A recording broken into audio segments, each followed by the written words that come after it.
All right, good afternoon. We are here on the 31st of October. They call this Halloween, All Hallows Eve. These are the miniature pumpkins that we grew. Little bitty pumpkins. Look at that. Also known as Fuyu persimmons. This is the last of the Fuyus up in the upper garden. And we decided to go ahead and get them, even though we could have let them hang. But the birds were getting them so fast that we'll put these in the dehydrator. And when the grandchildren come around, they absolutely go crazy over these dehydrated candy persimmons. This is God's candy right here. And you only have this candy once a year. It's a good thing because it gets addictive. That sugar, fruit sugar, it's good stuff. But this is the last picking on the upper garden, I call it, and I'm going to walk over here. See if you can zero in on some of those out there. See if you can get closer to them the other way.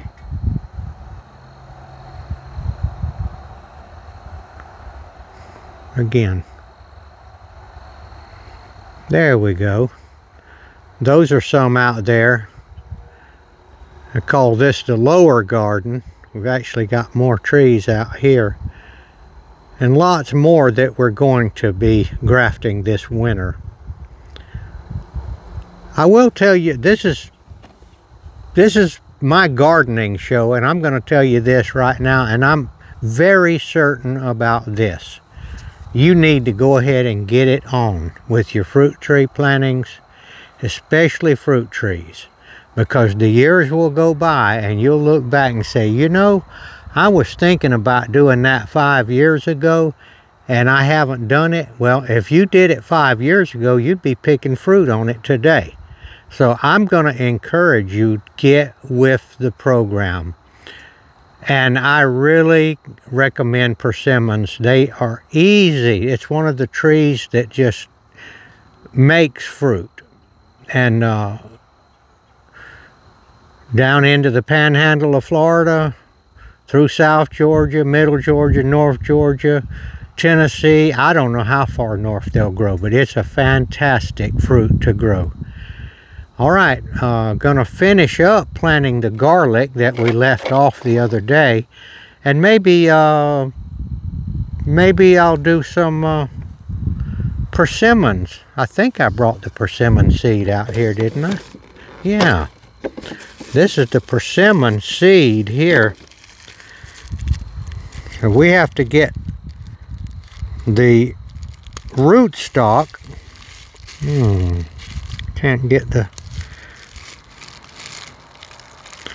I can't get the tape off of it. Well, for once we've got good tape. Well, when I get to the persimmons, that's the persimmon seed. I'll break it open and show you how we're going to do that. Okay, over to the garlic. All right, this is where we left off the other day. I had to, I forgot what I had to do, but I had to go somewhere and do something. And I hadn't quite finished it up yet, my 100-foot row. And I watched another video about planting garlic on YouTube. And they disagreed with just about everything that I'm doing. One thing they said was, do not buy grocery store garlic and plant it. And their reasoning was some kind of nematodes that you can pick up.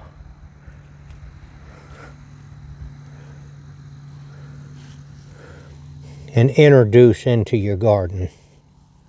I'll tell you this right now, we have nematodes down here in South Georgia. I've planted it from the grocery store for years. And I've also compared the price of the seed company's garlic sets that they sell. And it is a very expensive item compared to what you can get a get eating garlic for. So, as usual, you're going to have different varying opinions on it. I've planted grocery store garlic quite a few times, and I've had good luck with it.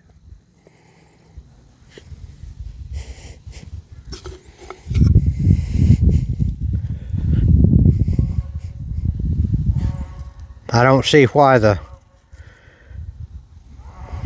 garlic that you buy from the seed companies wouldn't have nematodes. They have to grow it in the dirt too. And that's where nematodes reside, in the dirt. And I'm here at the end of the row.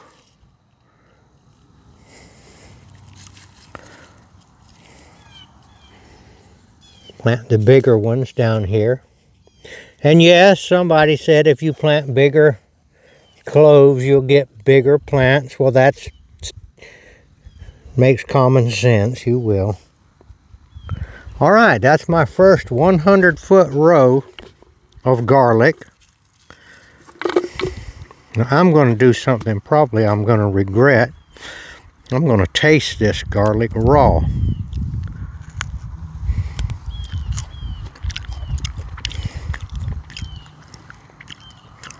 It's hot.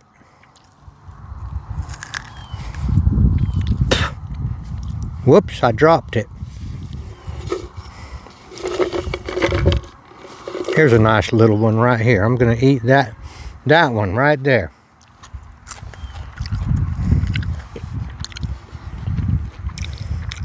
Woo! That was hot. All right, now we're going to lay off another row, and we're going to plant persimmon seed. How you like my new hat? I got tired of getting sunburned out here. We're having a lot of sun here for this time of the year, and my son felt sorry for me, and he was in a hardware store and saw this hat and got it for me. And I'll have to admit, it might not be a fashion statement, but it certainly keeps the sun off my face. All right, we're going to pause, and we're going to set up a row right next to this row for persimmon rootstock.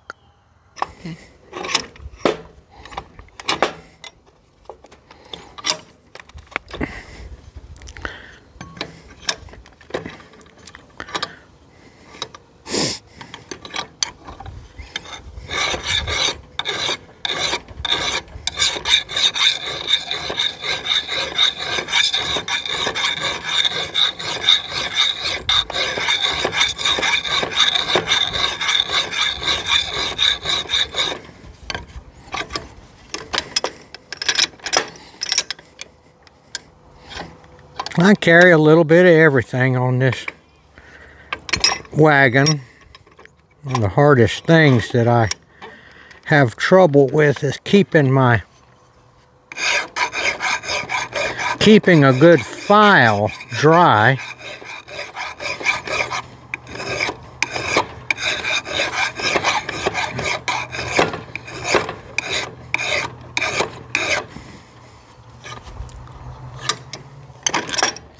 I never can get organized all the way, and I never will get organized all the way. I am quite convinced of that.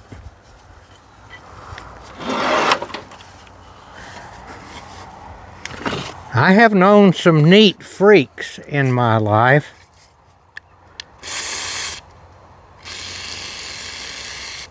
WD-40. I keep a can of that.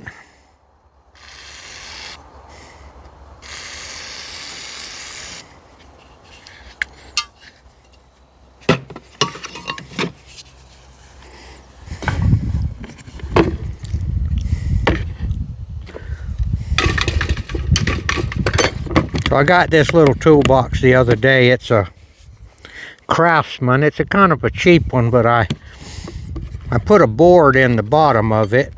Can't see it, but I put a cedar board and I screwed it to the wagon here. And I'm calling this my wrenches toolbox. Not supposed to put anything but wrenches in it, but I've already broken my rule.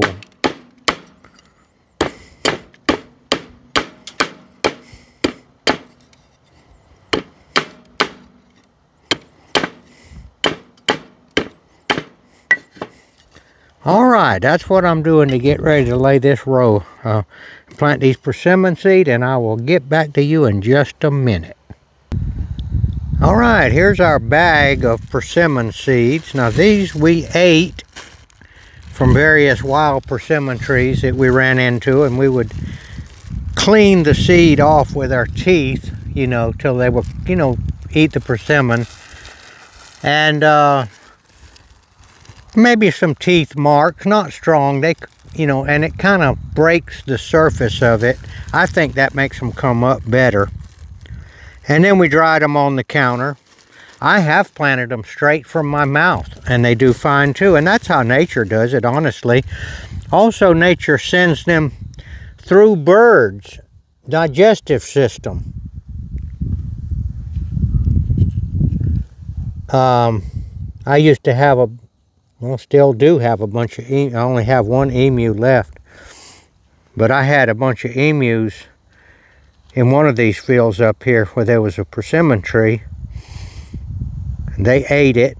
Now, persimmon seed is pretty big, so you can put it in the dirt. You don't want to get ridiculous about it.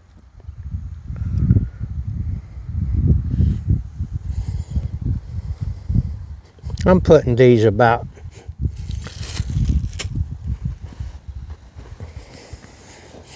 I'd say 4 inches apart. They're not all going to come up.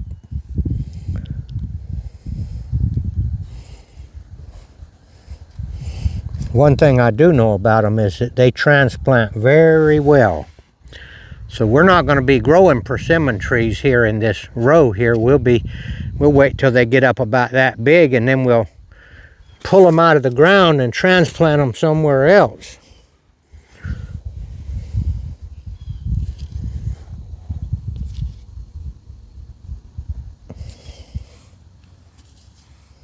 Like I said, all of them aren't going to come up.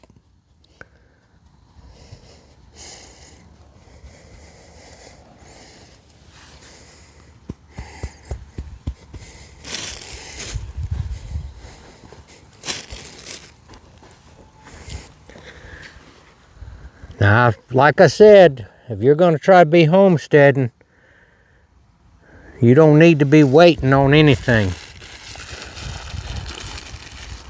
You're going to wait a minimum of 5 years with most fruit trees.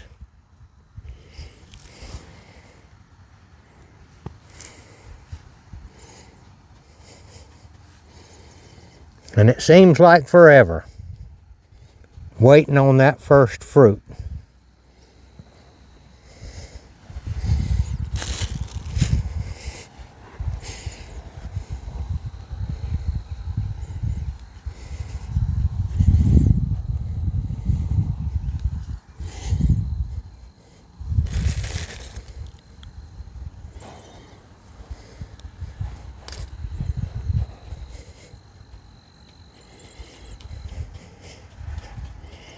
Yeah, you can get this an inch under the ground. It also depends on the kind of dirt, you know. This is good dirt, good soft dirt here. It's got a lot of sand in it. And it's important to have this string on this particular kind of a endeavor, because the persimmon seeds are not going to pop up overnight. These things, they may wait till the spring before they pop up. So you just have to be patient with them.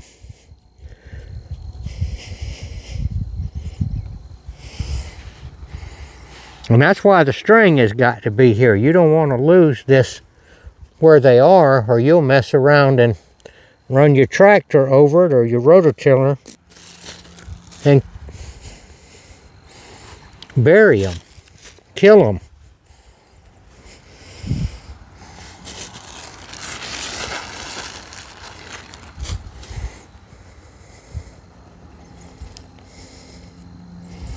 I'm not trying to plant these any particular distance apart because I don't want to waste the time doing it. These things here, you don't know which ones are going to come up anyway, so you're not going to get a one-on-one with this.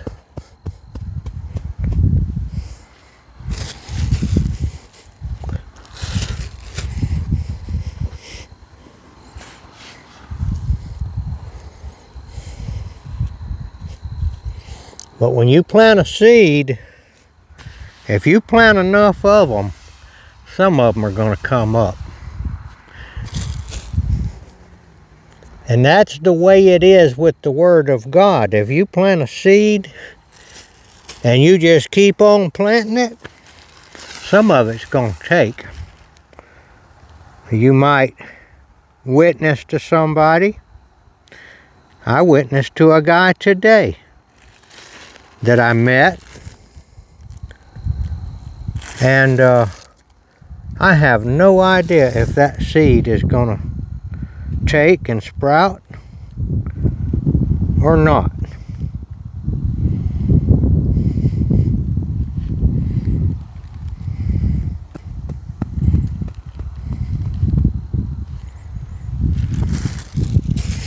But I asked him when he was born, what year he was born, and he said 1980 is how I get into the Word. Then I asked him, I said, well, when were you born again? And he got a puzzled look on his face when I said that. I said, do you know Jesus? That's what being born again is. He was a little wishy-washy about his answer. And basically, the problem was that he knew that he was a sinner, and he had not been taught that sinners, Christians, are sinners also. He thought because he was a sinner, he's a fairly young guy, born in 1980 compared to me. I told him, hey, I'm a sinner too. And I tried to explain to him that the born-again man is a new man, but you still have the old man living inside. The old man doesn't go anywhere. A lot of people have the opinion that to be a Christian means that you don't sin anymore. And that's one of the biggest lies of the devil right there. Christians sin. Now, I would like to think that mature Christians that have accepted Christ and have really accepted Him and really desire to please Him and to do His will, do begin to drop off the sin.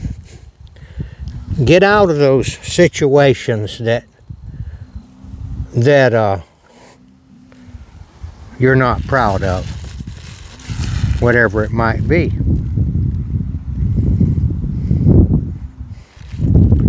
I want to make absolutely certain that everybody knows that listens to me that coming to Christ does not mean that you quit sinning. It means that you accept Christ to forgive all of your sins, past, present, and future, and ask Him to save you. That's what He came for. He came to take your sin on Himself. He came to take the punishment for your sin on Himself. That's what he got on that cross and died for. That's why he was in anguish. He was taking your sin on himself. Now, I don't think I'm going to have enough seed to go this whole row here. I think I'm putting it out a little bit thick, so I'm going to do it a little bit wider, somewhere around 6 or 8 inches maybe, and see if I have enough to finish this row out. So, that's what I'm saying. Christians are not perfect. Christians sin. But mature Christians have learned that sinning is not a good place to be.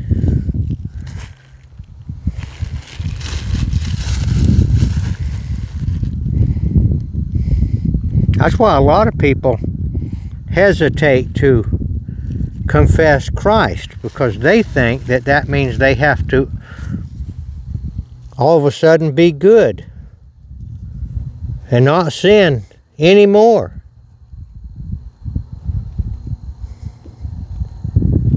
And this is not true. You're going to go right on sinning. Hopefully you'll sin less as you get older and as you mature as a Christian, and as you become an elder. Elders sin too. I guess I'd say I'm an elder.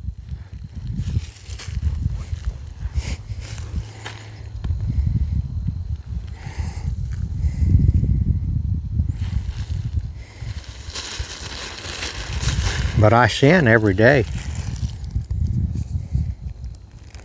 I say things that I shouldn't say. I'm impatient.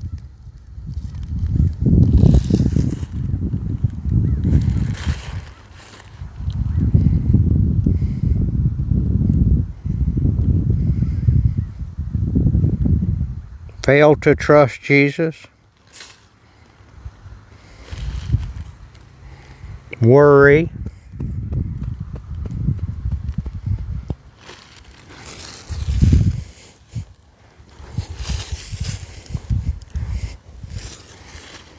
So I'm calling all sinners out there. Kind of like in the old, you don't remember this unless you're pretty old, Car 54, Where Are You? The old television sitcom from the 60s. They were calling Car 54.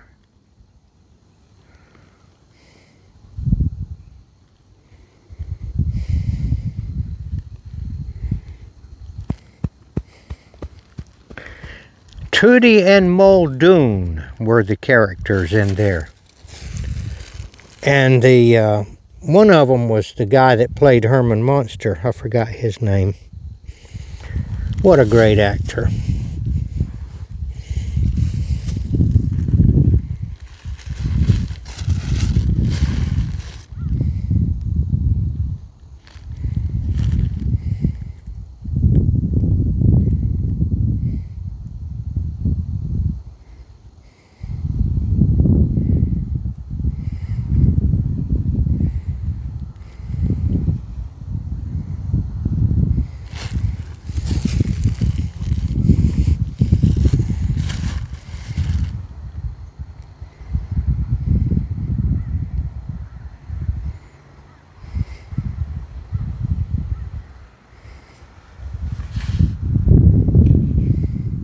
Jesus didn't come to condemn the world. That's the great deception that the devil wants you to believe.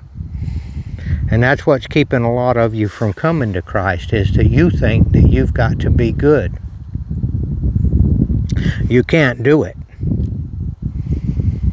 The natural man has no goodness within him. The natural man is an animal.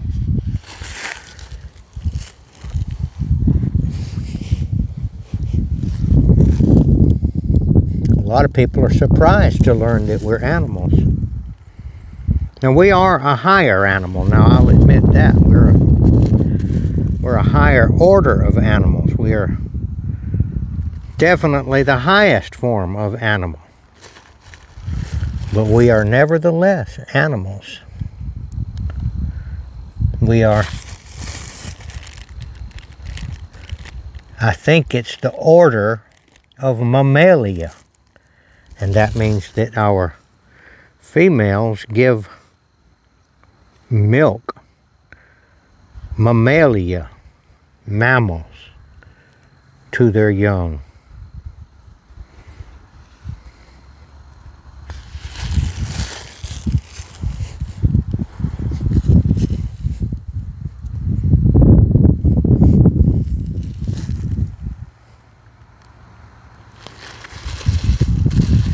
C.S. Lewis made me aware that we were animals.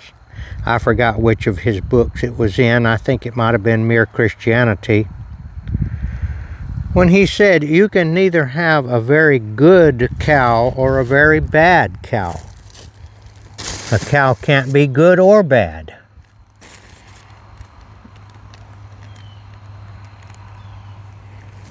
Because cows are only responsible for their own instinct. But on the other hand, man knows better. Man knows what right or wrong is. There really essentially is no right or wrong for an animal. They just do what nature says for them to do. You know, when animals get in a fight, and one of them kills the other one, nobody calls the sheriff. Why not? Because they know that animals aren't responsible. They are animals.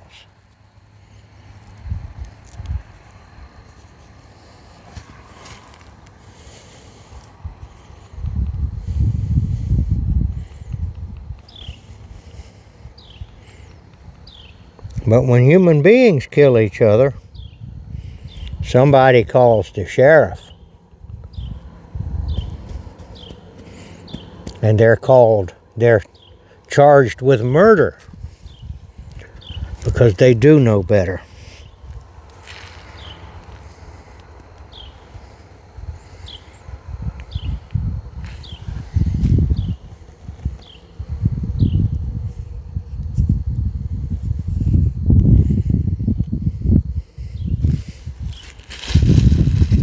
Why do people kill each other? I suppose it's because they let their animal instincts take over.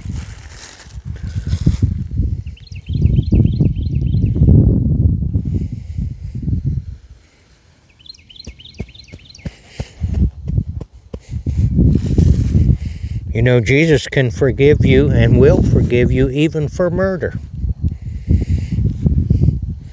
Look at the story of King David. King David let his animal instincts take over, and he got himself into a situation where he ended up murdering one of the members of his own army, Uriah the Hittite.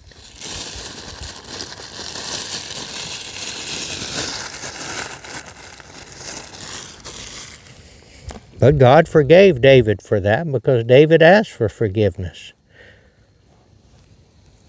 And he admitted that he was wrong.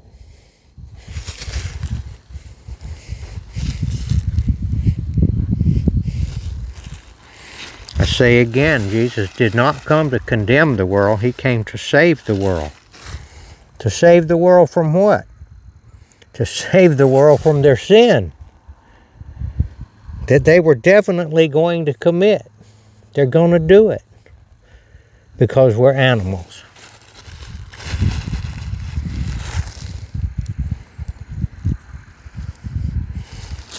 So why did they give the 10 Commandments? The thou shalt nots. Thou shalt not commit murder and all of those things. Why did God give those commandments? Did God expect us to keep those commandments? Well, in my opinion, no. He gave the commandments as a measuring rod, a ruler, to show us that we could not live up, that we were not gods, that we were animals, and that we needed to be saved from that situation. Because God also said, the soul that sins, it shall die. So that put man in a pretty bad light. Gonna die because every man has sinned. All men have sinned and come short of the glory of God. What in the world can we do about that? It means we're under the death sentence. Right from the get-go, we're under the death sentence.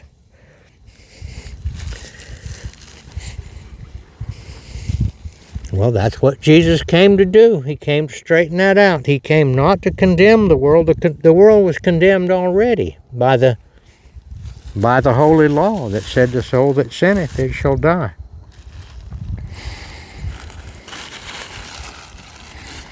I think I'm going to make it to the end of this 100-foot row.